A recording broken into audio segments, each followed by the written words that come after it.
24 hours, man. I'm coming home.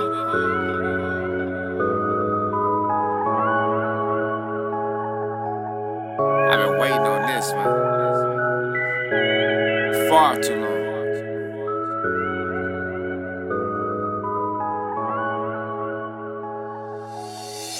Feel my pain, hear my heart, that'll never lie. So, obviously you can see my childhood, bro. A lot of people say I was a cute, innocent kid, which I'm definitely, I think, was. You know what I mean? Throughout the majority of my adolescence. Football was my outlet. You know, that's my pops right there. I think that's in Houston.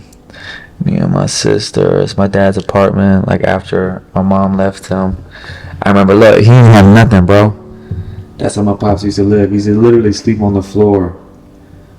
And we used to go there every summer and spend a couple of weeks with him. It's my grandmother.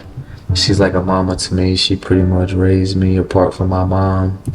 Me and my sister, we was kind of close when we was real young. It's my pops right there. So yeah, man, that's my childhood. That's in Texas when I used to go with my father and fish.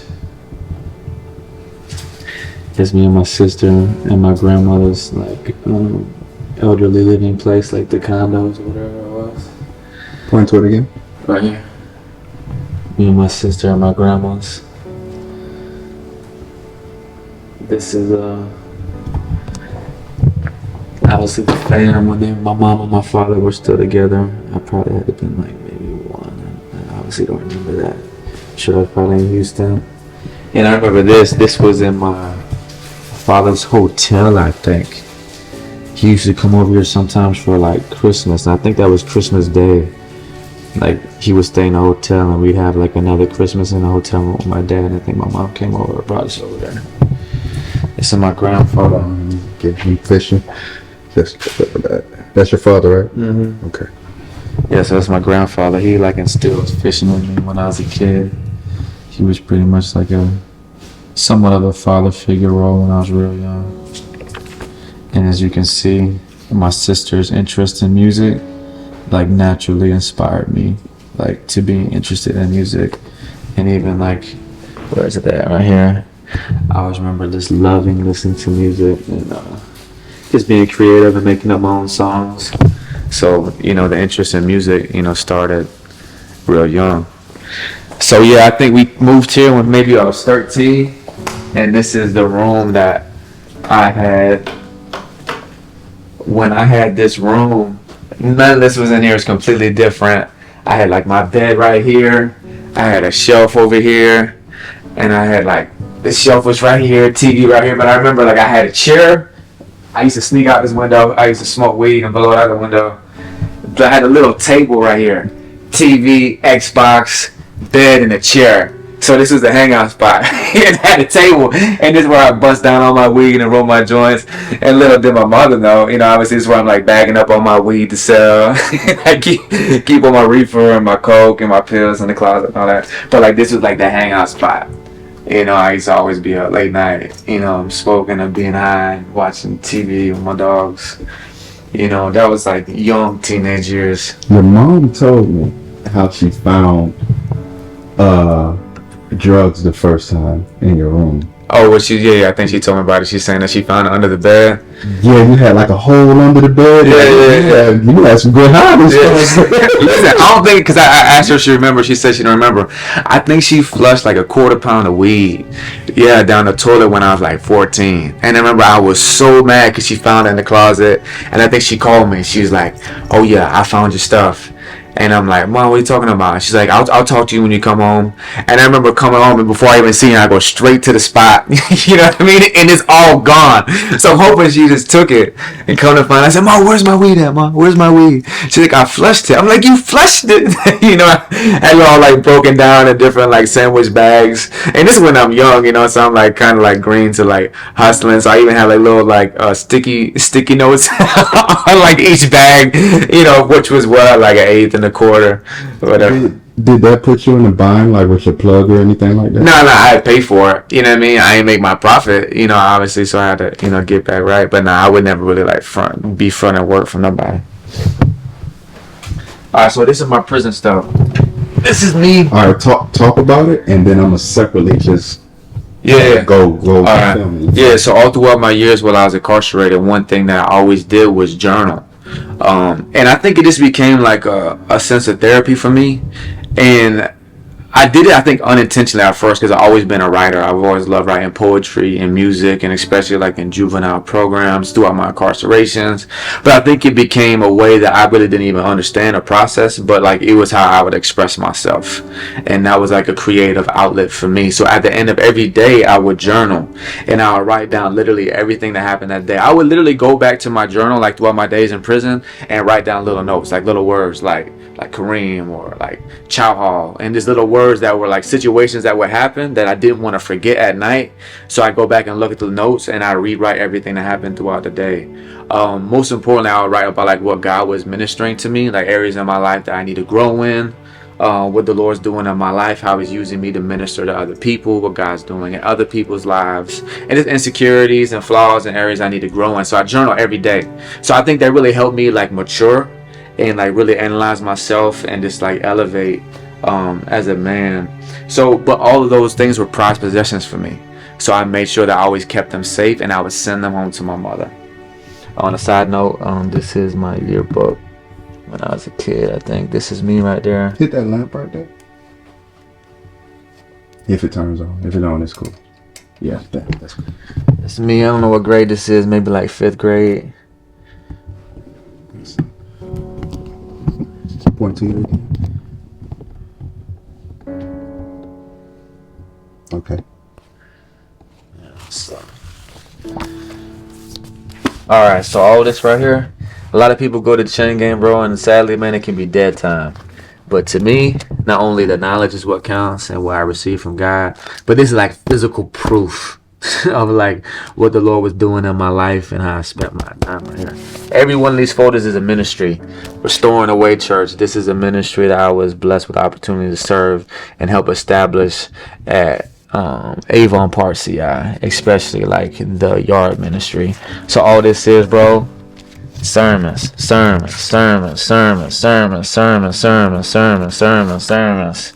different events we would do. I'm very sentimental, so I always keep everything. Different events we do, different projects, different Bible studies, keep all that stuff. It's another ministry. This was at Columbia CI. Helped establish and plant this one. This is the 2nd or 3rd church I planted. What's the name of it? Karuma. It's the Greek word for a proclamation, for preaching.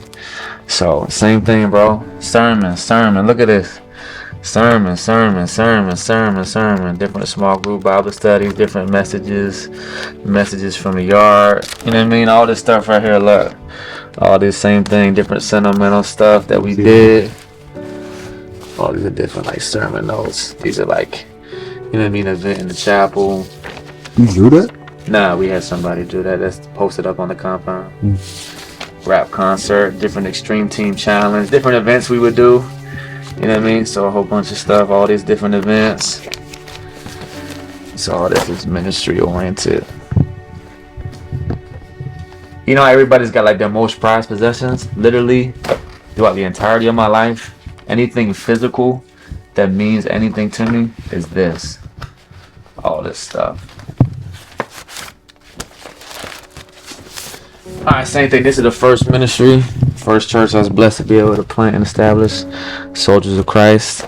This is at Swanee CI, same thing. Sermon. Grinding. Same thing, different events. Different things we post up. Different events. Bible studies. All this right here is music. Oh, you can see, okay. Mm-hmm. All this right here is different. All these is, I think, music and writing stuff. Poetry, marketing stuff from college. Nah, this is the music right here. All this is lyrics right here. Song. Look at all this. You got about 10 albums in there, bro. All this is music, man. Songs. Music, poetry. This right here, all these are notes. These are like notes from the Bible, like expository, like notes. Z Fetty. I'm gonna get to this later. This is his rap book. He's the one that got shot and killed. What was his real name? Zenith Henry. This is his book that he had all his old lyrics in before he got saved. So he threw this away. And I said, bro, don't throw that away. He said, bro, I don't want it. You know what I mean? Like, I'm rapping different now. I'm rapping for the king. I said, bro, don't throw that away, man. That's like where you come from, bro. So he didn't want it. So I said, bro, I'm finna keep it. And so this is like one of the most sentimental like items I got from my dog, because, you know, he got shot and killed. Alright, now all this right here, these are my journals. All this, look, this is over, I don't even think this is all 12 years in prison, but all this is journaling. But just so you can see how I would spend my nights in prison. Look at this. This is every single day, front and back. Wow. That's journal. Boy, you right neat. That's journaling, man.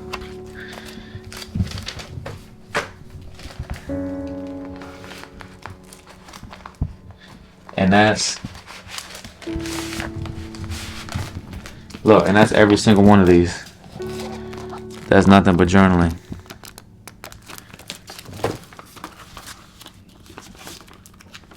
Nothing but journaling. What kind of healthy habits do you feel like journaling every day gives? I think it was a way for me to cope with the time. Honestly, as far as just being productive, I think this is one of my first ones. Journaling. It helped me evaluate my days. I think one thing out here in the streets, everybody's moving so fast. But in prison, obviously it sucks you doing time. But you have the opportunity to actually reflect and think. Look back. All this prison stuff. All the stuff that was important to me I sent home. All this is mail. Books that I kept. I gave the majority of my books home. A lot of this is my college courses. I got my AA degree in prison, so a lot of this is my college stuff. But look, I got my AA in general education. So a lot of this is my college stuff I sent home. A lot of mail. A lot of pictures.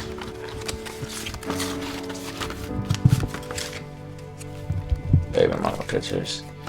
So all this is 12 years in prison right here, man. Paperwork. That's my life. Those are my possessions of 12 years of incarceration. How do you feel being able to look at that now, you know, 12 years later, and actually from a freedom standpoint? Honestly, man, like, I would send these home because it meant so much to me, like sentimental, like, and I felt like there was so much value in them that, like, I couldn't, because, you know, when you're in prison, bro, you can lose anything at every given time. Through shakedowns, you get transferred, you can lose stuff. So I made sure, like, when I come up with a thick book of, like, journaling stuff, I sent it home immediately. Because I was so scared I'd lose it.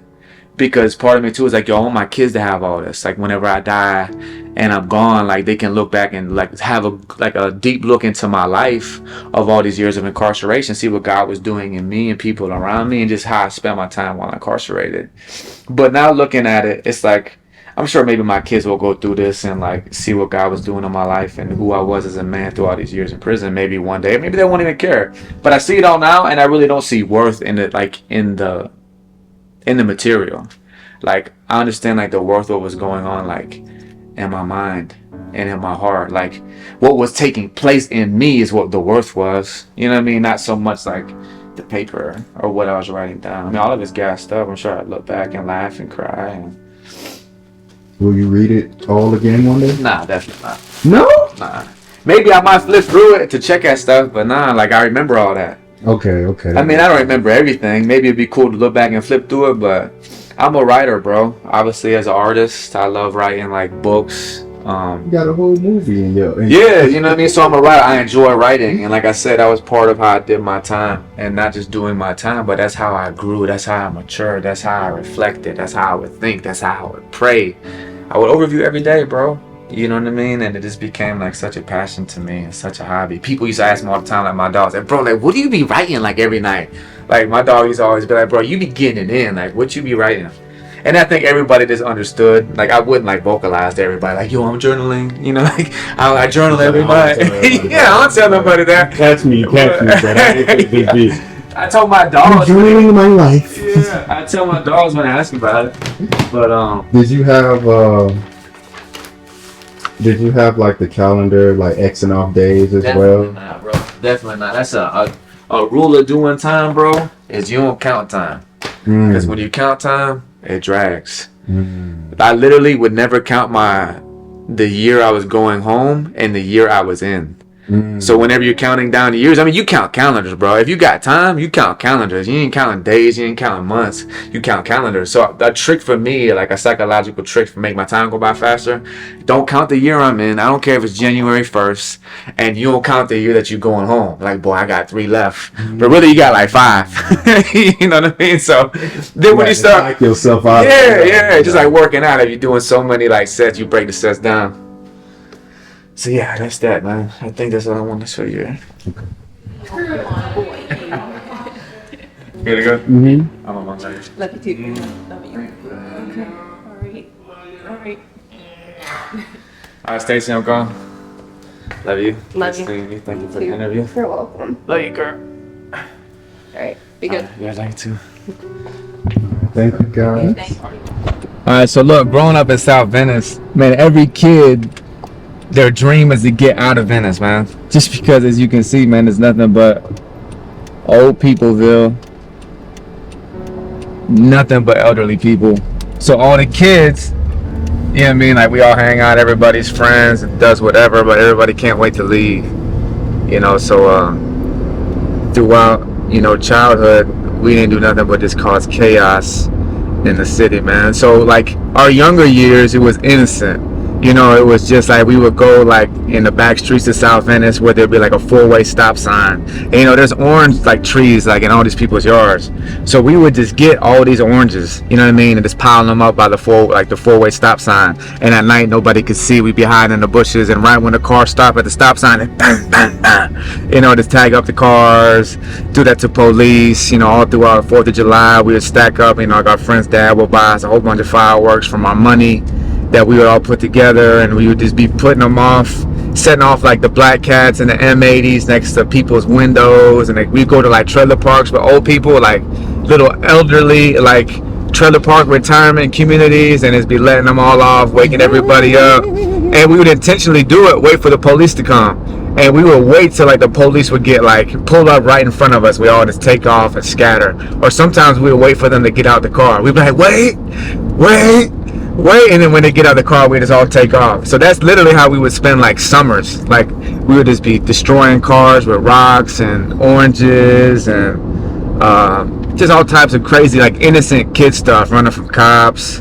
But then as I got older, especially around like 13, is when we started drinking. And not just drinking, but smoking weed, getting high. And that's when everything began to, you know, get a little bit more worse. And rather than just like doing innocent stuff, you know, now we're doing like just other dumb stuff, breaking windows or like breaking into houses. A big thing we used to do as kids, and it stayed with me for some years, was what we used to call car tipping, breaking into cars. And like where you see where I grew up at, well, not where I grew up at, but where I lived at for some years, from like 13 on forward, we used to go to these car lots, and like car pools, a whole bunch of cars would be piled up, and then we would just break into all the cars, all these old people leaving all their car windows unlocked, car doors unlocked. We literally would go out there, like 6-7 of us, all of us got gloves on, and we used to go out there 2 o'clock in the morning and just hit the car lot. Almost every single car door was unlocked. And we literally used to bring duffel bags, and we had duffel bags full of like laptops, and remember them old school like PDAs, cell phones, money, change, a whole bunch of like miscellaneous stuff. So yeah, so this right here is Stop and Shop. I stopped here real quick because when I was selling dope, when I started selling crack, I think I was maybe like 16.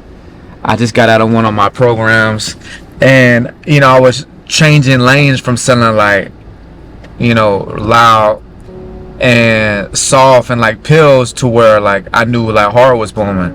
but I really didn't know too many like basers, like people who were smoking dope. So this right here is South Venice, and this little like strip right here is known like, it's kind of like trailer trash, like white area. There's a bar right down the street, and all the basers used to come up to the Stop and Shop. So I literally used to come up here. You want to get out for a second? Oh yeah. Yeah. Do we need a mic? Yeah, I'm finna get the mics now. It's rolling. Sorry. Alright, so like I was saying, this is South Venice, and this is like a known spot where like, you know, kind of like trailer trash, white people be coming at, and you know, a lot of bases be sliding through here. So there's no one the vibe and no one the area. Not having no bases, no clientele of my own, I used to come out here with a pocket full of rocks. I used to keep a little Tylenol tube full of dope, and I literally, me and my dog used to come out here and just post up right here. And everybody pulling up and getting out of their car and going into the store, I walk up on them like, hey, yo, listen, man, you need some hard? And it's funny too, because we're in South Venice, so not everybody down here smoke dope. A lot of people be like, what? You know, so you just pull up on random people and ask people if they needed some dope. And this is where I met like the majority of my clientele as a kid. You know, like I said, probably around like 15, 16. And it's funny because those people who I was serving as a kid, they watched me grow up. You know, so they knew like my government name, they knew like where I come from.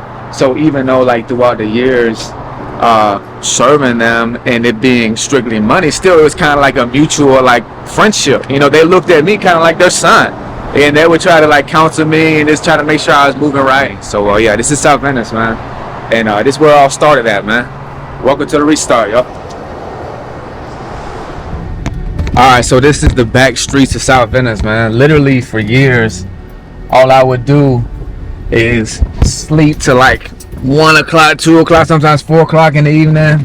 Wake up, million calls on my phone, and just call all my clientele back and just ride through the city. All I would do all day is ride around through the city busting plays.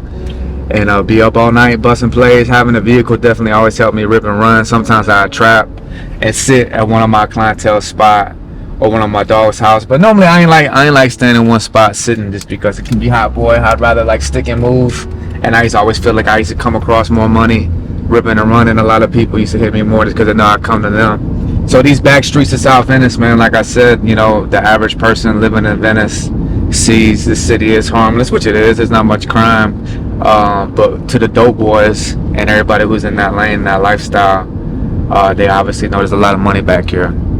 And the people who do use, I mean, they spend a lot of money. So this is known as the place to be if you're from the 941, especially when it comes to getting money.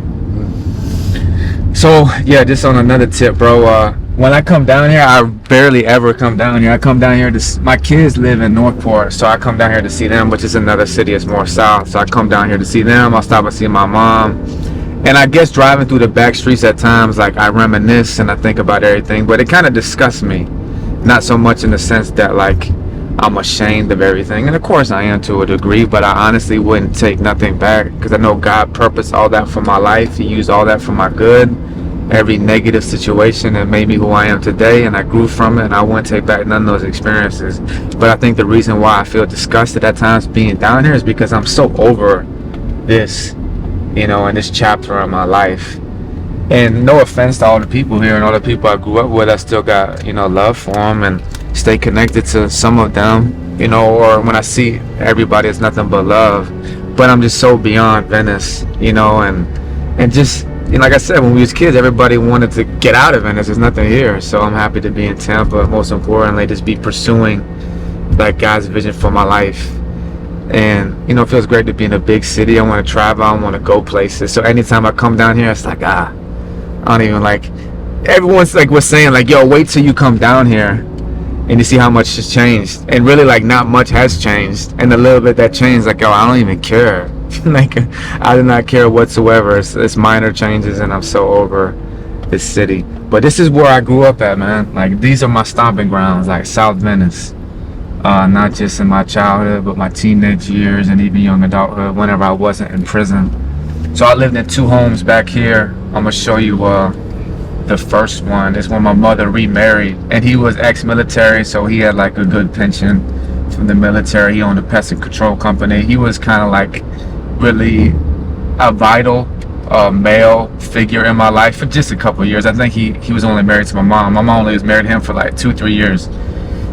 But he was a cool dude. He was real supportive of my athleticism, and it was good to have a dude around. So they built this house. So this house we pulling up at right now is a house that they built, and I lived in this right here. If you want to get the B-roll. So my mother and her husband, they built this home. And I think we lived here for maybe like 2 years. They wouldn't all them bushes and all that on the side, but the home was obviously the same. Maybe just by somewhere like the plants and everything. So yeah, man. You know, this is where I grew up at, and they divorced quickly. I think it was, like I said, I think it was only married 2-3 years. So after they divorced, they sold the house. I don't know where he moved to, but me and my mama and my sister, it was always us. So it's back to just us again. So we moved into a house right down the street. I think it's literally only like 5 houses down. So, let me ask you. Yeah. And it's personal, but you know, I'm just asking. Do you think the in and out like of the male figures in your life kind of like affected you as well? Yeah. I mean, I wouldn't have like been aware of it then, but looking back now as a mature man, yeah, I think maybe it had a part to play with subconsciously, like really affecting my self-esteem and not feeling like nobody cared and nobody was there for me, or nobody was like willing to invest in me, you know. So yeah, I think that definitely played a part, bro, because as a child, bro, you don't think like that. You don't like, you're not aware of what's going on emotionally. And this is the second house that we moved to. It looks real nice now, but when we moved into this house, bro, it was trash. Sit right here.